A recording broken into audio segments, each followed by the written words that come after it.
Holistic healthcare and midwifery. This is number one of the series of abusive behaviors.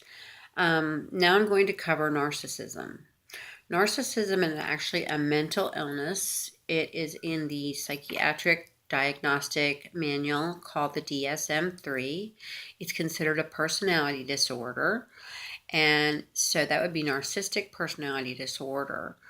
Basically, this is describing a person that has the inability to empathize or to feel for what another person would perhaps feel like in a certain situation.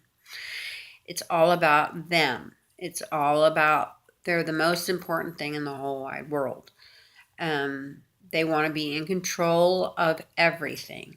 They want to make sure that if they're dating someone, that they're in control of that person down to everything, meaning how they wear their hair, if they wear the red shoes or the blue shoes, whether or not they have good glasses or contact lenses.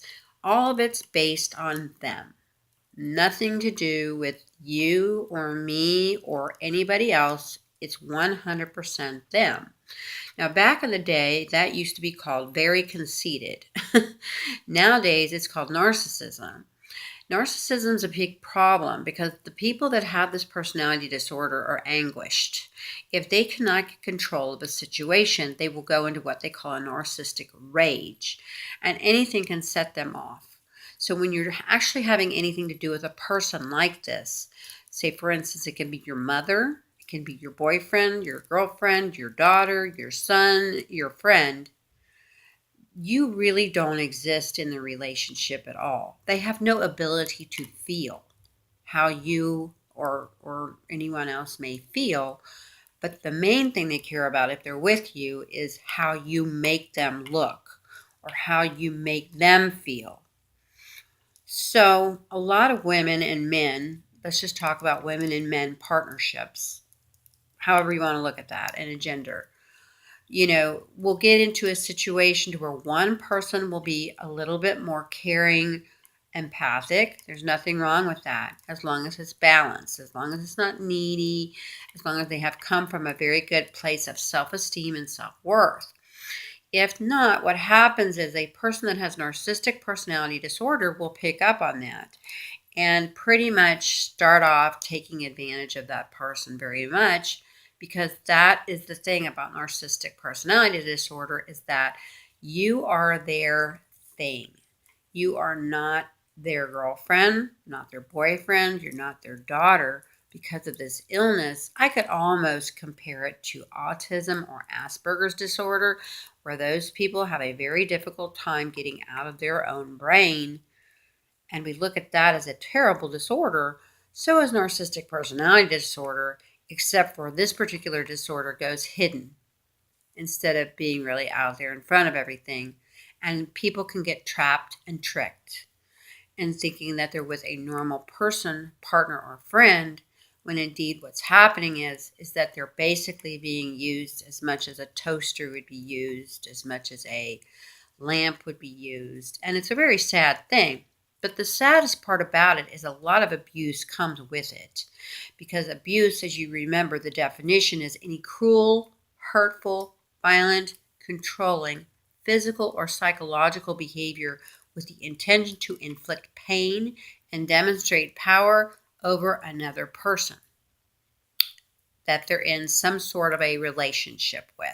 Now, with narcissism, it's not necessarily an intimate relationship. This can be just a basic friendship. This can be, hey, I see you every 5 days. But the person's main objective is them. Now, many of us, though, can be on the other end of the spectrum, which would be a codependent spectrum, to where we want to have good things said about us, so we do good things for people. A lot of people that are codependent will be doing a lot of their actions so that they're accepted, say in the workplace. They're the person that's always willing to do overtime. Lots of people love people that like to do overtime, and they get their self-esteem from that. When you come from a balanced place of dependence or independence, it's basically, I will choose whether or not I'm going to do something based on how I feel inside, not dependent on whether I'm going to get a slap on the back, kudos, or a slap on the back, meaning mad at me because someone's not happy with what I did. Now, again, I'm always willing to work it out with someone. Maybe you are too, or maybe you're not. Maybe you just screw off. That's perfectly normal as well. But we're talking about a spectrum. So the narcissist comes from a spectrum of it's all about me, nobody else exists. And the codependent comes from a spectrum, if I'm not kind and wonderful to these people or anybody all the time, no one will ever love me or accept me. So you can see where you could get into a place where that could be out of whack or out of balance. And the unfortunate thing about narcissistic abuse is that people that usually fall for a narcissist are the people that are on the other spectrum, which would be the codependent. And then there's people that are in the middle that just basically want to have a nice friendship or relationship that don't realize right away that they're dealing with a very dangerous individual. A narcissistic personality disordered person is a dangerous individual. They do not see you or anything as having feelings because they don't have feelings. So they don't even know what a feeling is. It's kind of sad. It's more sad, though, when one of us would fall in love with someone like that, because to try to please someone 100% of the time of the day, to have people come to your work that's a narcissist and blow up a big deal in front of your boss because of something that you did that morning, that can get terrifying, and you begin to change. You actually have cellular changes in your brain related to narcissistic abuse, because you are constantly walking on eggshells. Now, again, it's all the same. Abuse is abuse. But the difference with the narcissist is there are different red flags. The red flags on a narcissist are very interesting because they're very tricky.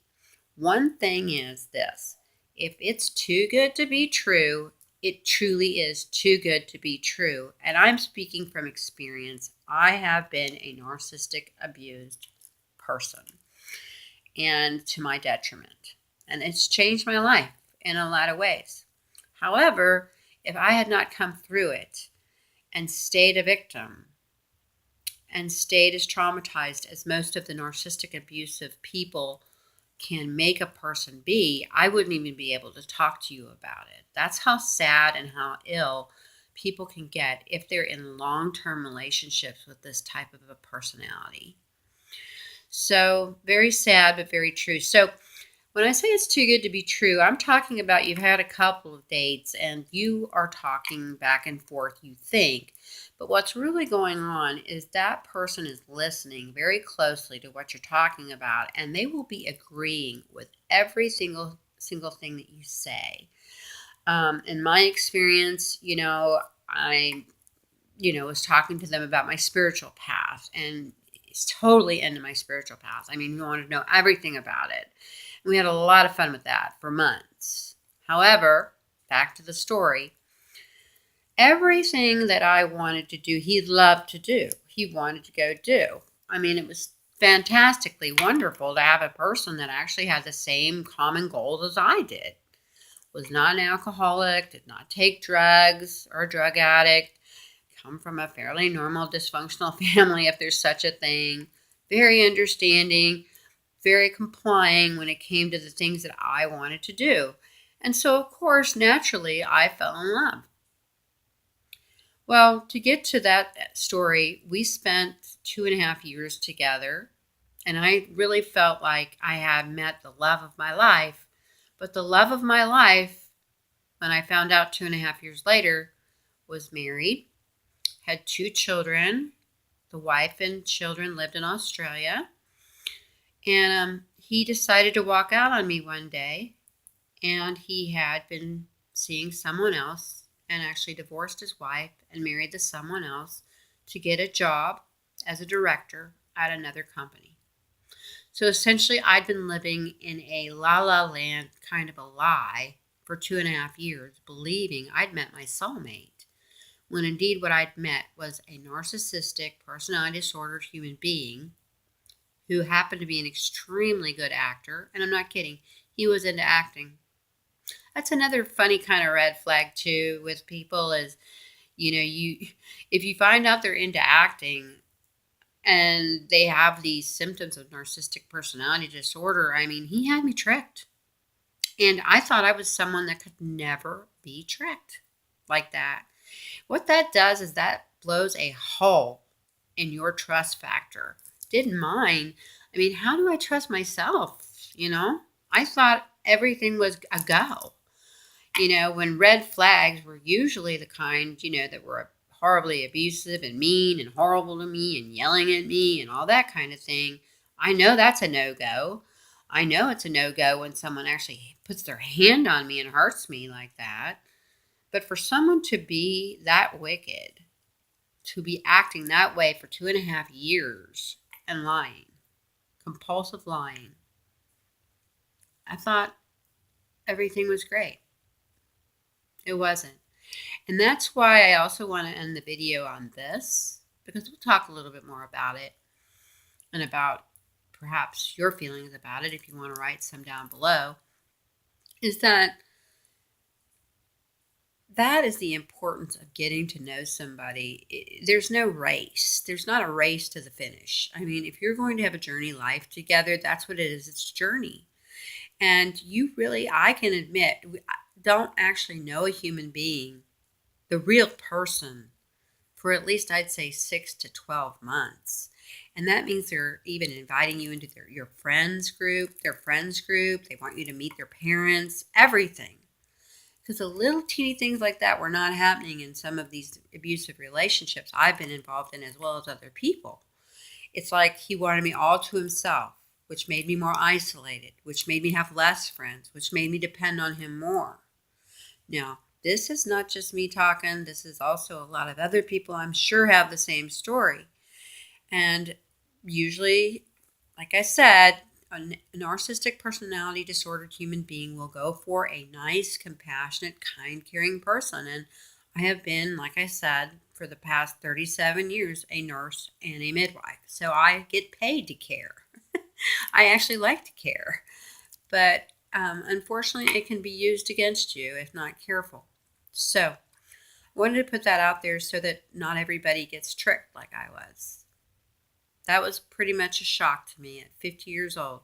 Yeah, to realize that I'd been living a lie, that I'd actually been with someone that was still married and had 2 small girls. Anyway, big deep breath. Whew.